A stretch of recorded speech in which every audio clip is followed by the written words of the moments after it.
welcome. Little jig. I mean, those videos are incredible, aren't they? But just how good a job do our teachers do? They're brilliant, aren't they? Absolutely. Teachers are amazing. Play a huge role. I mean, like, you know, we actually all went to the same high school or secondary school, as we call it back home. But all I can say is, growing up in Ireland, the teachers were more than just kind of teaching you maths and stuff. There was music. There was a lot of just kind of, I don't know, they were very kind of motherly, like, if you know what I mean, and sort of encouraging you to they play a big part in building a little young kid into, you know, a slightly less young kid. Perhaps, guys, some of your former teachers are watching tonight. Some of Jermaine's certainly are. They've been in touch. It's just in. Message for Jermaine. Jermaine, you may like to know that many of your teachers do watch and are proud of what you've achieved. From Mr. Gaunt and all at the Beckett School in Nottingham. Oh, thank you for being nice, people. I'm sure your sports teachers must have loved you as well. When you know what?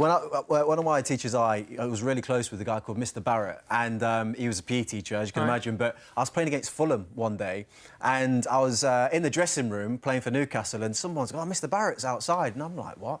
So I've gone and got him, and he's just stood there outside, my PE teacher from school. So I'm like, "Get in here!" And I grabbed him, and I took him in the dressing room with all the lads. He was just like, "Wow, this is." We actually had two teachers in our school that I think should be mentioned in this conversation. Yeah. Go ahead. Because when Misha and Mark went to school together, as Mark said earlier on, but they actually they put Greece together, and without those two teachers, Kenny Donner and David McAvoy, without those two teachers, we wouldn't have done Greece, and then Westlife would have never been formed. So we got them to thank as well. Let's give them a applause. Do you know what? We actually heard about the Greece production. Sadly, no photographic evidence exists, but we have locked this up just to aid our viewers with a little bit of technology that we've used there. We're getting to grips with it. It's the first time on Photoshop. I look very like John Travolta in that picture, don't I? I didn't play Danny. I played the teen angel with the glitter in the wings. Oh, that's Frankie Valli, right? In the original. Yeah, something like that. Cool. Your stories that to tell. Yeah, I came down the steps. I'll stop crying. We'll start into it. Now, Jackie's not the only teacher we're surprising tonight. We'd also like to give a very special mention to the winner of Teacher of the Year in a secondary school. Yeah, she has an infectious passion for learning, and her colleagues say watching her teach is an absolute joy. Her pupils think she's incredible. So we're delighted to reveal that the winner is Abigail Chase of Basleigh School in Newport. Well done. Here she is, the moment she found out the news in front of her students and colleagues this morning. We also know that she's a massive Strictly fan as well, and she's watching this at home right now. So, Abigail, here's a special message from my local girl, Amy Dowden, just for you. Hi Abigail, it's Amy here from Strictly Come Dancing, and I wanted to personally congratulate you on your award and for flying the flag for all the teachers in Newport and South Wales. You're an amazing teacher and your students are lucky to have you.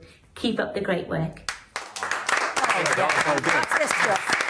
Huge congratulations to both of tonight's award-winning teachers. Every day this week we're celebrating the incredible work of all teaching staff up and down the country and showing just how much they're valued. Oh, indeed. And on tomorrow's show, we'll be revealing the winner of the Teacher Award for Lockdown Hero. We couldn't find any pictures. We've done that bit already, haven't we? Let's move on. Lads, what were you like at school? I mean, we've got into, like, little bits and pieces, but, you know, what were you really like? At school, I think we were all decent enough students, but we were I don't more, think I was a good student. We were more into, honestly, we were more into the rehearsals after school, going to the musicals. Yeah? That was, for me, that was everything about school. You know, just getting up and doing your rehearsals, and it was Grease or Oliver Twist or whatever it was. Yeah. It was always to do with singing or being on stage. You know, academically, we were... I wasn't. We didn't focus. I used to get in trouble all the time for singing, like, at the top of my lungs in the middle of, like, English class. Mark figured out in, like, the second last year of school to not sit beside me anymore. Yeah. Because he basically would be like, I actually want to do well in my exam. And I was like, well, forget about the exam. He's like, we're going to get a record deal. He didn't even want to sit there today, by the way. I was different. I was sport. I was all sport. He was a footballer. And no, but sports teachers were great because I used to get out of class because I was playing for the under-14s or the under-16s, so you were never in school. You were always out representing the school, which was We'll save some stories for us, because we're going to be coming back to you in a minute, all right? Because we want to hear more about this brand new album that you've got. You're going to be hoping that it tops the charts once again after the record-breaking 2019 reunion. But first, let's take a look at your new single, Starlight. I was in my darkest place, and then I saw your face. Lately all I wanna say is I hope you're here to stay. Light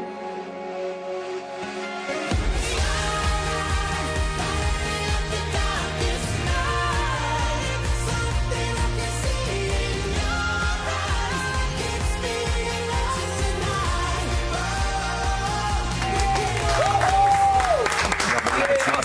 Now, guys, there is a bit of pace to that. Do I detect a bit of an ABBA influence there? Yeah, maybe? there is a bit of an ABBA bump to it. It was locked. You have lockdown to blame for that, because I think we were all locked up for 2 years, pretty much. You know, we made that album, and it wasn't planned, and it was something that we just decided over Zoom one day, you know, how can we work from home?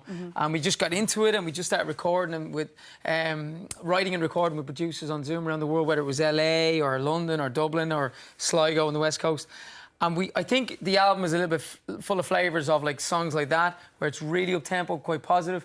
And then we have obviously some, you know, renowned for ballads and some nice ballads on there. My Hero being one, and a song that Shane wrote about his mum and dad passing away called Always With Me. So it's got a little bit of everything. And I think lockdown over 2 years gave us the ability to do that, you know? Yeah, I mean, Mark, in the middle of the new single, the track we just heard, there is a really high note in there. There's a key change in there. Doing that, come on. I mean, is that a bit stressful, like practicing that, performing that one live, You do it. you know? Do you have to kind of take a bit of a run up to the pommel horse for that one? Well, to be honest with you, genuinely, from day one in the band, I kind of was always given like the high note or the ad-lib at the end of the song or whatever. And at the beginning, I used to get very scared about it. And, you know, I was like, oh my God, here comes the note, here comes the note, here comes the note. And I kind of would literally like completely mess it up on multiple occasions. It wasn't until probably, I don't know, 6 or 7 years ago, I was like, right, I'm going to a vocal coach and I'm going to try and harness this fear. Like I always knew I could hit the note, but I was psychologically wrecking myself out of it, ripping myself up. So I finally went to vocal coaching and worked out that it's all in my head and that I can hit the note 10 times a day.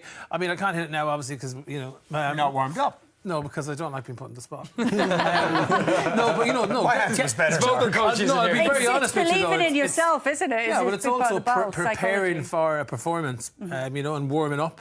So for me to do it now would be really unprofessional. Why do you have my Friday and you'll hear it? We will accept that answer. So, Shane, you know, as Nicky just mentioned, there were some really emotional tracks on the album that you've had a hand in writing. Tell me about that process. It was quite therapeutic for you, I think. It was very therapeutic, yeah. As Nicky said, lockdown, it was kind of a crazy time for everybody, but music for us was somewhere where you can... Oh, wow, that's the first time I've heard it. Yeah, so we wrote lots of songs, obviously, on the album. The most we've ever done on any album, which is amazing for us as a band, and it sets up a lot of stuff for the future, we feel, as a band, and it's a different kind of thing for us that we really enjoyed. But that song, yeah, is about my mum and dad. My mum and dad, unfortunately, passed away in the last year and a half. And, yeah, it was a difficult time, but that song definitely... I felt closer to them when I was starting to write music or play guitar. I took up guitar during lockdown because I wanted to play guitar my whole life. So I said I'm going to learn how to play guitar on Zoom, which went into songwriting and which led to lots of other And songs. he's now very good on the guitar. So I'm going to play it now.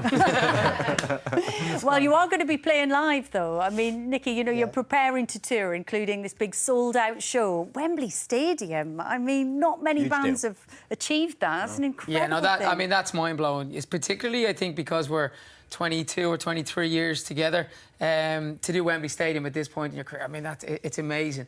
And again, touring for us, it's this long together. All of our families through the years have come along. You know, we've had all our parents there, and then through the years we got married. We've all had kids. They've grown up now with us and come to see us, and their daddy's on stage. Like 10 of them, right? Yeah, we've 10. We're one shy of a football team. We'll get there. I don't know which one of us, but we'll get there. Or two bands. Actually, I have to say hello to my children because they're watching now. Koa, Ziki and Kobe. And I have to say hello to them. Oh, here we go.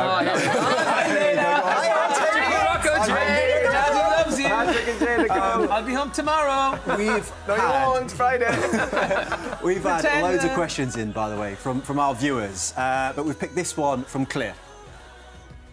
Hi guys, my name's Claire. I'd like to know, is there any chance we could hear some old album tracks in the tour set list? Good question. Well, to be honest with you, this is an ongoing kind of controversy between us and our fans. Like, so every year we say, right, let's do a couple of album tracks. You know, come on. Like, we've got some album tracks that are bigger than just any old album track. You know, songs that even non-Westlife fans would know. You know, but the problem is when we go to make our set lists and we've got to like bump off an actual #1 song or bump off, and like our pet, it's not a pet hate. It's like our Samson's heel. Is like if we see people going to the toilet during our show, it's like, right, that song is out of the set list and we're putting Mandy back in. It's like, we gotta get Mandy back in. Particularly if they're going to the toilet just in the arena, we'd rather them go to the actual think you don't toilet. see us. Like, oh no, we saw you leave. We know what song goes down. Now, guys, you mentioned, you know, we were talking about the kids, 10 Westlife kids between you, and I heard a rumour that they've been putting their own band together. Is that right, Kim? Well, they did it on the reunion tour. On the reunion tour, backstage, kind of a few of the younger kids got together and they kind of put this little band together and they made up a few songs. Actually, Nicole, Shane's oldest girl, started writing a few songs, and then Patrick and Shaney and my oldest boy, Koa, put a little band together. And then Gia, Nikki's youngest girl, was their security guard. And like they actually organised it in a way where they had these little performances for us at the end of the night. We'd be backstage after the show, you know, kind of celebrating the gig with a few beers. And then we'd come out and go, OK, we're ready for a performance now. And they'd sit there and they were genuinely really, really good. They had little harmonies, they had their own little songs. Yeah, brilliant. What was the song they sang? No. Flying Without Wings. No, wasn't that? Well, I can't remember the name of the song. They're all shouting at the TV now. I know, going, they're telling us We're going to have to do it another time, guys, I think. You better not have gone to the toilet when the kids were singing. Listen, guys, thank you so much. Westlife's album is called Wild Dreams and is out on Friday. Tickets for the tour are on sale now. They are indeed. That's all we have time for, so thanks to Westlife for joining us tonight. Rylan and Ronan will be here tomorrow. They'll be joined by